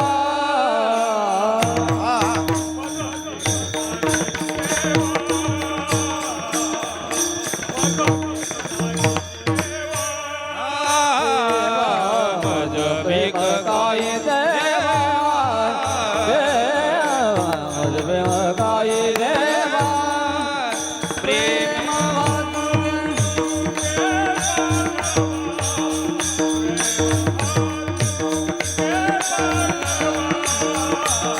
मज बिग काही देवा मज बिग काही देवा देवा कुमारी जय जय विठोबार कुमारी जय जय विठोबार कुमारी दुबार कुमाई जय जय विठोबार कुमारी विठोबार कुमारी विठोबार कुमारी जय जय विठोबार कुमारी विठोबार कुमारी जय जय विठोबार कुमारी जय जय विठोबार कुमारी दुबार कुमाई दुबार कुमाई हा हा हा दुबार कुमाई ये दुबार कुमाई दुबार कुमाई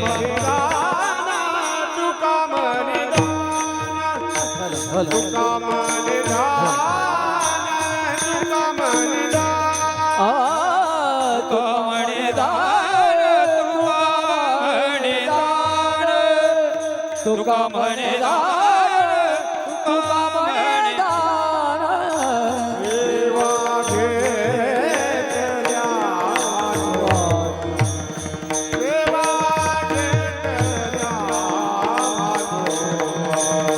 मग भिग काही देवा मग भिग काही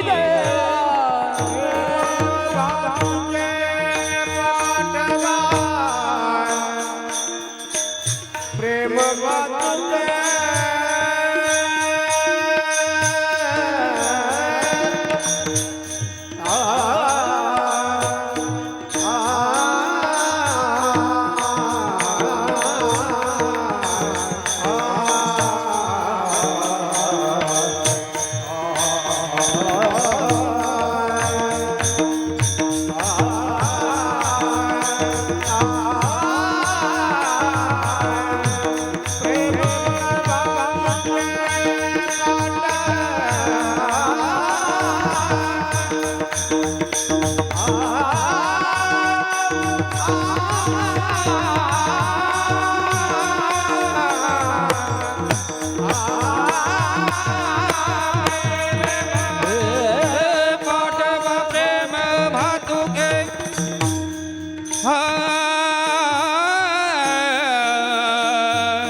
प्रेम भातुके पाठवा प्रेम भातुके प्रेम भातुके पाठवा हा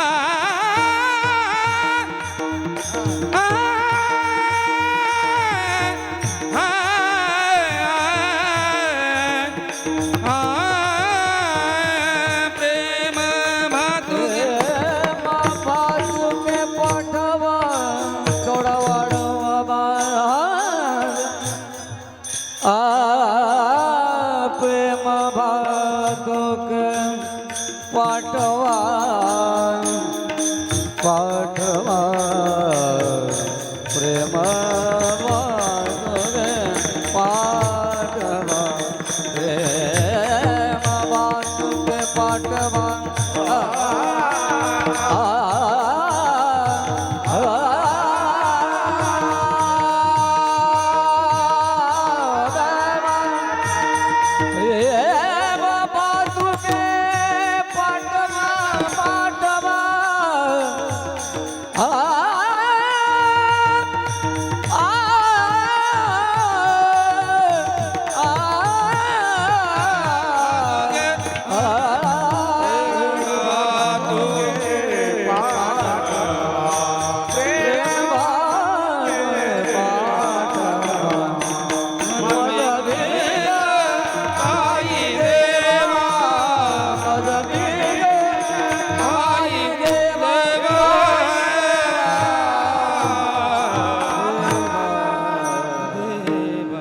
मज भीक काही देवा प्रेम भातुके पाठवा. तुझ्या दारात आलोय मी. भातुके या शब्दाचा अर्थ होतो खाऊ. भूक लागली आहे मला. कशाची? प्रेमाची भूक. प्रेमे भातुके असा शब्द नाही, प्रेम भातुके असा. प्रेमे भातुके शब्दाचा अर्थ प्रेमाने खायला घाल, आणि प्रेम भातुके या शब्दाचा अर्थ प्रेमच खायला घाल. समाधान प्रेमाने आहे हे समजायला लई आयुष्य निघून जातं. मागे एक वाक्य माझ्या वाचनात आलं. पूर्वी नवरा नवरीची लग्न लागायची, आता जॉब आणि बंगल्यांची लग्न लागतात. विठ्ठल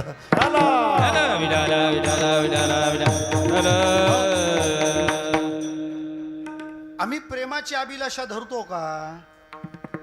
आपली मुलगी या घरात द्यायची, ती माणसं प्रेमळ आहेत का नाही हे आपण पाहतो का? आपलं पहिलं वाक्य रास इष्टा काय पेटो. अरे पण मग त्या मुलीला त्या घरात समाधान मिळेल का नाही हे कोणी पाहायचं? तरी बरा काळ बदलला. असं म्हणतात पूर्वी पोरीला टेन्शन असायचं, सासू सासरे कसे निघतात काय माहिती. आता अख्खं सासर टेन्शन मध्ये असतं, येणारी कशी निघते काय माहिती. विठाला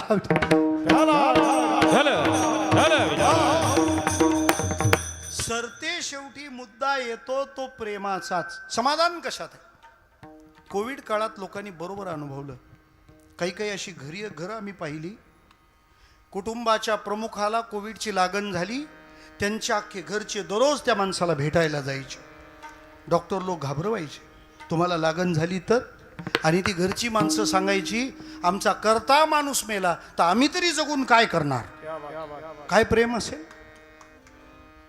आपले उद्धवजी महाराज आहेत, त्यांना लागण झाली होती कोविडची. त्यांचे सोबतचे 4 सेवेकरी कोविडचे डोस घेऊन आणि त्यांच्या सेवेत कायम राहिले. आम्ही तुम्हाला एकटं राहू देणार नाही. त्याच काळात काही श्रीमंत घरात असंही पाहायला मिळालं, बायको सुद्धा नवऱ्याला म्हणते मी व्हिडिओ कॉल करीत जाईन, तो कशाला जगतो गडी. प्रेम महाल किंवा झोपडी बघत नाही, प्रेम भावना हृदय पाहत. आपण हे कधी पाहणार? आम्ही याचं मोजमाप कधी करणार? आजही आम्ही व्यवस्थेला प्रेम समजतो. किती वेडेपण आहे. व्यवस्था आणि प्रेम यात भेद आहे. प्रेमात व्यवस्था असतेच, पण व्यवस्थेत प्रेम असेल का नाही माहीत नाही. प्रेम आणि व्यवस्था एकत्र फार शोभतात. व्यवस्था छोटी असते, पण प्रेम त्या व्यवस्थेला किती महान बनवतं महाराज, किती महान. त्रिभुवनाचे सम्राट आहेत ना प्रभू रामचंद्र, आणि रमले काय खायला? बोर. ती पण उष्टी. एका भिल्लिणीच्या ओठाला लागलेली, तिच्या तोंडची उष्टी झालेली बोरं, आणि भगवान आवडीने खातात. लक्ष्मणाला सांगितलं तू पण घे. लक्ष्मण म्हणतो काजू बदाम पिस्ता असता तर विचार केला असता, ही उष्टी बोर तुला पण देवा काय चॉईस आहे का नाही? बरं मग आता नाही म्हणता येत नाही, तिथं आपल्याला तसंच वागावं लागतं. बिनामाळीची माणसं पंढरपुरात गेले आपल्यापेक्षा मोठाले टिकले लावून असतात विठ्ठला. विठ्ठला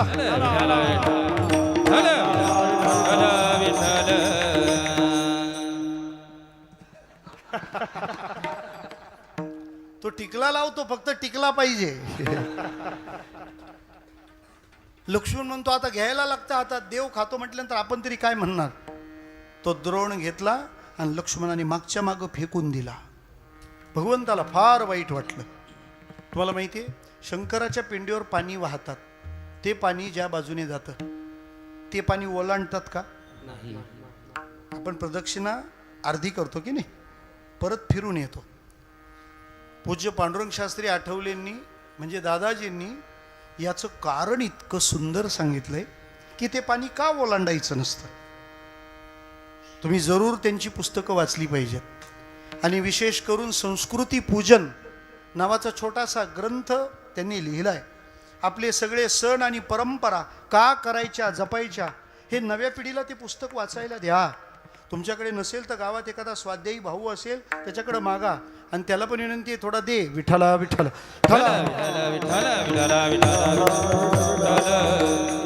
त्याच्यात त्यांनी कारण असं सांगितलंय की ते जे पाणी वाहिलं जातं ते का ओलांडायचं नाही. ते नुसतं पाणी नाही वाहिलेलं, ते देवाला वाहिलेलं जीवन आहे आणि त्याची अवज्ञा करू नका, त्याचं उल्लंघन करू नका. म्हणजे जो देवाला वाहिलेला माणूस आहे, देवाला वाहिलेला भक्त आहे, त्याला ओलांडून जाऊ नका, म्हणजे ते पाणी ओलांडू नका. आणि तसं केलं तर आपली ऊर्जा शक्ती नष्ट होते. म्हणून त्या गंधर्वाचं विमान खाली पडलं का? शिवनिर्माल्य त्याने ओलांडलं होतं. म्हणून मला म्हणायचं काय आहे, शबरी मातेने इतक्या प्रेमाने आवडीने दिलाय आणि तू असं मागं भिरकवायचं, तुला याची किंमत चुकती करावी लागेल. कोण म्हणाले? भगवान. म्हणून लक्ष्मणाला जेव्हा शक्ती लागली तेव्हा जी संजीवनी आणली होती ती या बोराच्या आठवडीतून निघालेली होती. विठ्ठला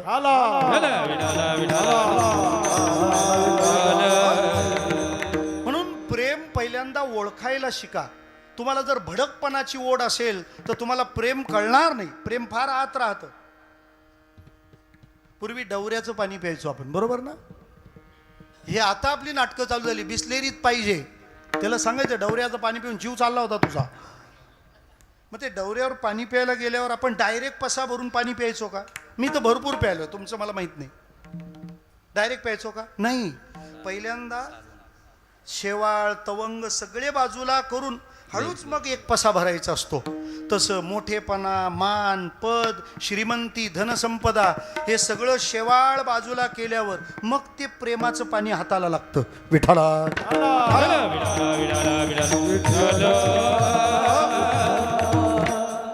ते अखंडानंद सरस्वती महाराज म्हणायचे, साधू चिकने चोपडे गालों से नहीं उसके आंखों से जाना जाता है. विठ्ठला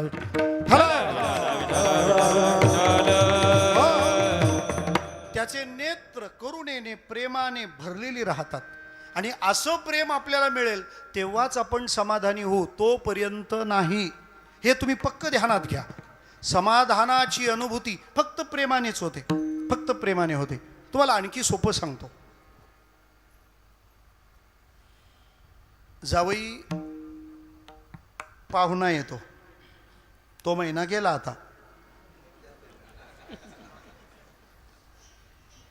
जावई आपली पोरगी येते, जावई आपल्या मोठ्या भावाचं एक पोरग पण आणतो. परत जेव्हा जायला निघतात त्यावेळेला जावयाला काहीतरी दिलं पाहिजे. तो तसा जातच नाही किंवा तो येतोच तसा.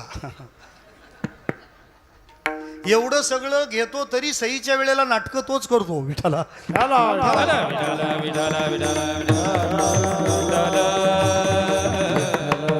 समाजाला हात जोडून विनंती आहे, या मळकट गोष्टींमध्ये, वाईट गोष्टींमध्ये खरंच अडकू नका.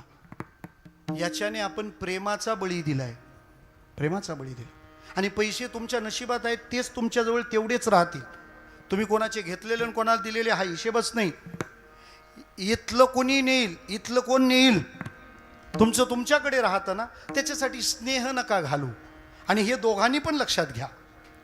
भावाने डोळ्यात तेल घालून बहिणीची काळजी घेतली पाहिजे आणि बहिणीने पण तो स्वार्थ, तो मोह सोडला पाहिजे. हे दोघांनी एकत्र आणल्यानंतर किती आनंद आहे महाराज, किती आनंद आहे. ही बाब आम्ही जपली पाहिजे. एखादा अज्ञानी असेल तर एखादं बाळ लागलंच रडायला तर आपल्याला कळतं बाहुली खोटीन खुळकुळा तुटकाय, तरी आपण देतो का नाही. तुम्ही आळंदीहून येताना पोरांना JCB आणता, किती JCB घरीपर्यंत पोचतात. विठ्ठला हो, ज्याला जे पाहिजे त्याला ते देऊन आपलं प्रेमाचं विश्व अबाधित राखण्याची कला आपल्याला जमली पाहिजे. महाराज, प्रेम अंतिम आहे. त्या जावयाला सूट बूट दिले, ते पोरगा आलं होतं त्याला चॉकलेट दिलं, पोरीला काहीच नाही दिलं. पण पोरीला निरोप देताना बापाच्या डोळ्यातून 2 तरळलेले अश्रू गालावरून खाली ओघळले. आता मी तुम्हाला सांगतो, मुलाला 500ची नोट दिली, जावयाला सूट बूट दिले, पोरीच्या करता डोळ्यातले फक्त 2 अश्रू गळले. याच्यातली सगळ्यात महाग गोष्ट कोणती हो?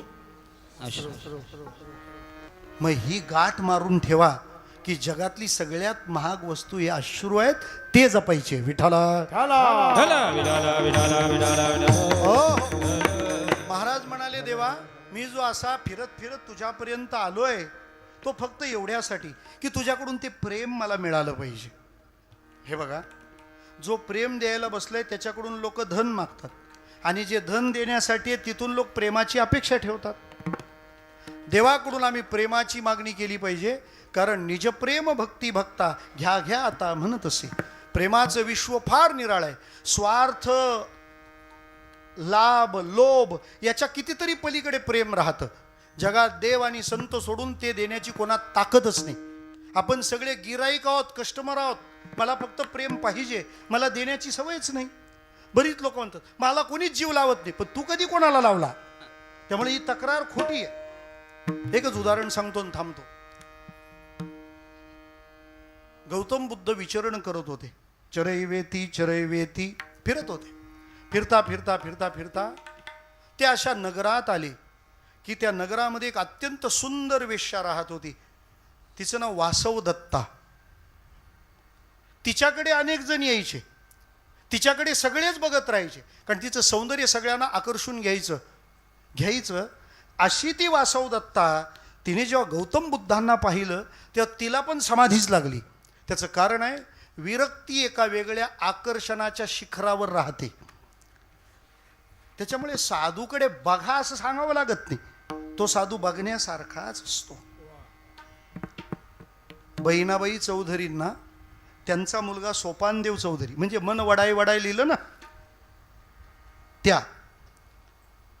त्या सोपानदेव चौधरींनी फोटो दाखवला स्वामीजींचा, विवेकानंदांचा. कोणाला? बहिणाबाई शिकलेल्याच नाही. त्यांनी तो फोटो हातात घेतला. सोपानदेवाला अपेक्षित होतं आई काहीतरी छान वाक्य बोलेल. सांगितलं नाही हा विवेकानंदांचा फोटो आहे. तो फोटो दिला आणि सांगितलं आई हे बघ फोटो. तो फोटो पाहिल्याबरोबर बहिणाबाईंच्या मुखातून एकच वाक्य आलं, अरे सोपान, आज देवानी फेटा बांधलाय. विठ्ठला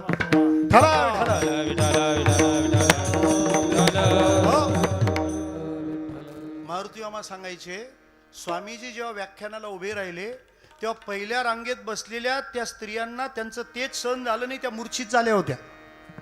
स्वामीजींच्या बद्दल तिथल्या अमेरिकन पत्रकारितेने जंग पछाडलं होतं. त्याचं कारण, स्वामीजींच्या भाषणांनी अमेरिकेला पहिला दणका दिला. ते लोक धर्म परिवर्तनाकरता तिथून तो निधी गोळा करायचे. 1 वर्षात $10 लाख फटका बसला. लोक म्हणाले आशिया रानटी नाहीत, खरा धर्म त्यांनाच माहिती आहे. त्यामुळे विवेकानंदांच्या विरोधात गेले आणि प्रभावी दिसलं की मग माणसाला विरोधी जाण्याची सुरसुरी येते. तेव्हा स्वामीजींच्या विरोधात अनेक बातम्या छापून आल्या. त्या बातम्यांचा पण परिणाम चांगलाच झाला. चांगल्या माणसाच्या विरोधात काही केल्याचा परिणाम चांगलाच होतो. काय वाक्य छापलं माहितीये विवेकानंदांबद्दल, की विवेकानंद हा संन्यासी काही फार ज्ञानी नाही, फार मोठा संत नाही, हा दिसतो चांगला म्हणून याच्या व्याख्यानाला गर्दी होते. विठ्ठला विठ्ठला विठ्ठला विठ्ठला. हो. त्या विरक्तीचं तेज सगळे भुलत होते त्याला. श्रोते हो, ती वासव दत्ता गौतम बुद्धांना बघतच राहिली. जवळ गेली, त्यांना हात जोडले आणि विनंती केली. बुद्धांनी विचारलं, कोण आपण? तिने सांगितलं, या नगरातली मी सगळ्यात सुंदर वेश्या आहे, माझं नाव वासव दत्ता आहे. म्हटलं, मग काय माझ्याकडे काय काम?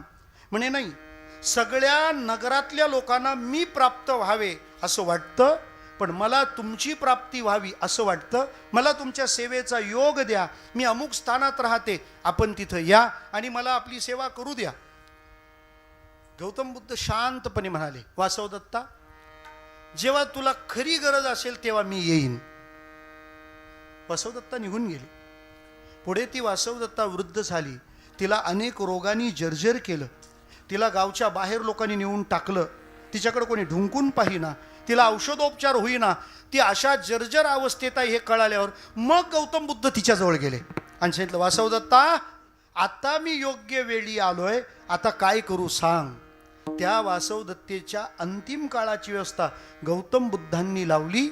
मला म्हणायचं काय, जोपर्यंत तिच्याकडून स्वार्थ अपेक्षित होता तेव्हा तिचा उपभोग घेण्याकरता हजारो लोक गेले.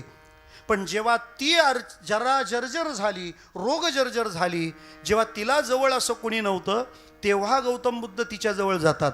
सोपं सांगू, लोक तिच्याजवळ गेले ती वासना आहे, गौतम बुद्ध तिच्याजवळ जातात ते प्रेम आहे. विठ्ठला विठ्ठला असं प्रेम देवा